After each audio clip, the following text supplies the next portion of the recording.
Assalamualaikum warahmatullahi wabarakatuh.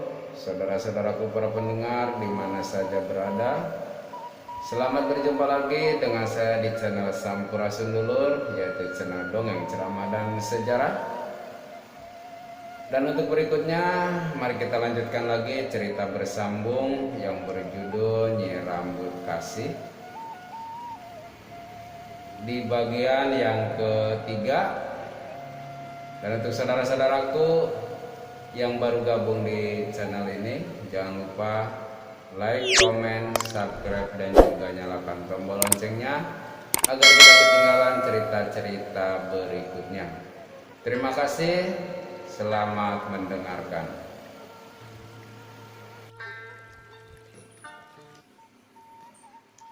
Bismillahirrahmanirrahim.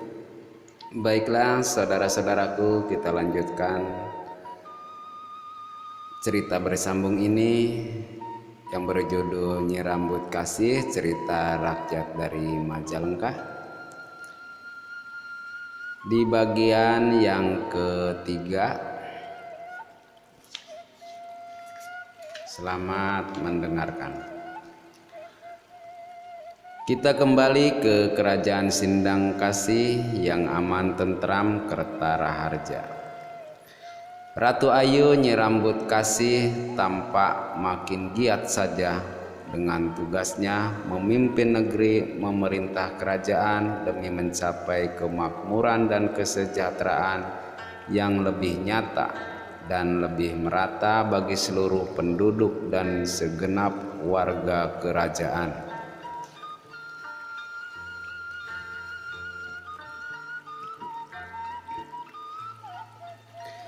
Bersama para patih dan pembantu setia lainnya, usaha-usaha Sri Ratu dalam mewujudkan kesejahteraan rakyatnya itu bahkan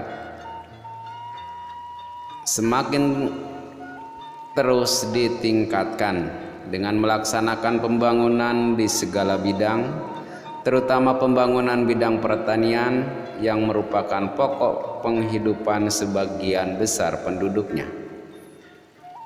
Sehingga berkat kerja keras dan usahanya yang tak mengenal lelah itu, akhirnya kerajaan Sindang Kasih yang biarpun kecil itu dari hari ke hari bertambah kaya dan makmur saja. Semua rakyat hidup berkecukupan, tak ada yang menderita kekurangan makan, apalagi sampai mati lemas karena kelaparan. Pendek kata, mereka yang petani merasa tentram dengan usaha taninya, mereka yang berdagang bahagia pula dengan usaha dagangannya. Akan tetapi rupanya sudah kehendak takdir. Tak ada sesuatu yang abadi di dunia ini, semua bersifat fana dan sementara. Ada siang, ada malam, ada senang, ada susah, segalanya selalu berubah-ubah. Demikian pula halnya yang dialami Sri Ratu Nyi Rambut Kasih. Ketika sedang tenang-tenangnya dan giat-giatnya memimpin negeri, memerintah kerajaan, tiba-tiba saja pada suatu malam ia bermimpi buruk yang mengganggu ketentraman pikirannya. Dalam mimpinya itu, ia seolah-olah melihat sepasang matahari turun perlahan-lahan mendekati istana kerajaan. Datangnya dari arah timur, tapi heran, biarpun semakin dekat, kedua matahari itu tidak menimbulkan udara panas. Yang tampak terlihat hanya bentuk dan rupanya yang sangat indah. Mereka merasa tertarik dengan keindahannya, timbullah hasrat Sri Ratu untuk menggapai salah satu di antaranya. Namun sayang tidak berhasil. Kesal karena gagal mendapatkannya, maka dihancurkannya sekali matahari itu hingga jatuh berantakan. Tapi apa yang terjadi? Pecahannya itu lalu membakar habiskan bangunan istana kerajaan dan segala isinya. Untunglah tak satu pun rumah penduduk yang ikut terbakar, dan ia sendiri lalu terbangun dari tidurnya ketika hendak lari menyelamatkan diri. Oh, alangkah ajaib dan dahsyatnya mimpi itu, ucap Nyi Rambut Kasih ketika terbangun dari tidurnya dengan perasaan takut dan cemas. Takut mimpi itu pertanda buruk bagi dirinya. Cemas jangan-jangan kejadian dalam mimpinya benar-benar jadi kenyataan. Tapi mudah-mudahan semua itu hanya mimpi, hiburnya sendiri pula. Maka mulanya ia pun tidak begitu menghiraukan mimpi itu, bahkan berusaha melupakannya. Namun ternyata tidak bisa, semakin dilupakan malah semakin sering hadir dalam bayangannya. Ya, mimpi itu selalu menghantuinya. Hal itu membuatnya heran dan penasaran. Jangan-jangan memang benar mimpi itu pertanda buruk, katanya dalam hati. Maka berhari-hari dan berkali-kali Nyi Rambut Kasih pun mencoba merenungkan kembali mimpinya itu dan mengira-ngira apa arti semuanya, hingga lupa makan, lupa tidur, lupa akan segalanya. Apa yang dikerjakannya hanya merenung dan melamun.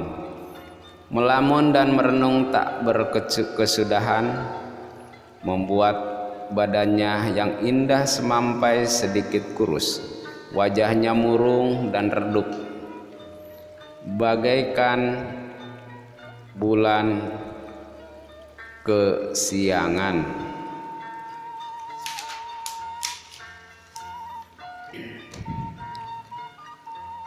Namun apa yang dipikirkannya tak kunjung memperoleh jawaban.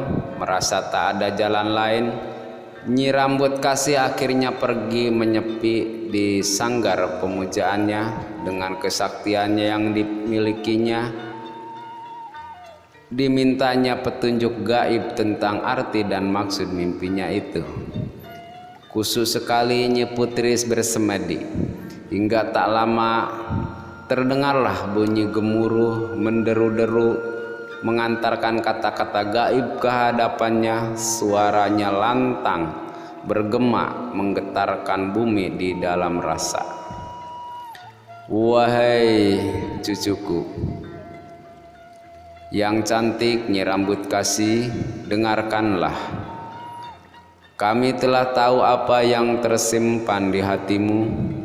Mimpi itu memang isyarat, tapi tak usah kau risaukan benar, sebab semuanya telah menjadi kehendak yang murba wisesa.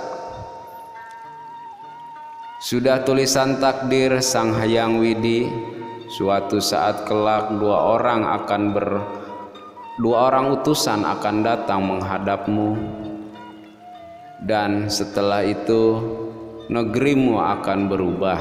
Nah, sekarang bangkitlah cucuku, sampaikan wangsit ini kepada mereka. Hendaknya semuanya waspada dan tabahkanlah hatimu. Suara itu kemudian hilang di antara bunyi gemuruh yang menderu-deru. Semua itu hening. Sesudah itu hening, sunyi dan kembali sepi. Tinggal Sri Ratu seorang diri terpekur lesu di tempat duduknya dengan keringat dingin membasahi sekujur tubuhnya. Perlahan-lahan ia pun kemudian bangkit dan keluar dari sanggar pemujaannya. Langkahnya gontai tanpa semangat, wajahnya lesu dan murung melukiskan kesedihan dan kekalutan pikirannya. Sedih memikirkan nasib kerajaannya di kemudian hari. Kalut karena tak tahu apa yang harus dilakukannya menghadapi kejadian seperti yang dikatakan wangsit yang baru saja diterimanya. Tapi putri berambut panjang itu segera sadar semua itu kehendak Yang Maha Kuasa. dan sebagai seorang ratu, seberat gunung, sepanas api pun semuanya harus dihadapi dengan tabah dan gagah berani. Akhirnya Ratu Ayu Rambut Kasih segera kembali menuju keraton untuk menyampaikan wangsit itu kepada semua rakyatnya. Nah, saudara-saudaraku, di mana saja berada, itulah di cerita Nyi Rambut Kasih di bagian yang ketiga. Terima kasih atas kesetiaannya, dan kita akan lanjutkan di bagian yang keempat, di bagian episode berikutnya. Terima kasih saudara-saudaraku yang sudah setia mendengarkan, menonton di channel Sampurasun Dulur, dan juga terima kasih yang sudah mendukung channel ini. Semoga kita semua diberikan kesehatan dan selalu waspada, jaga kesehatan, juga patuhi protokol kesehatan. Terima kasih, sampai jumpa.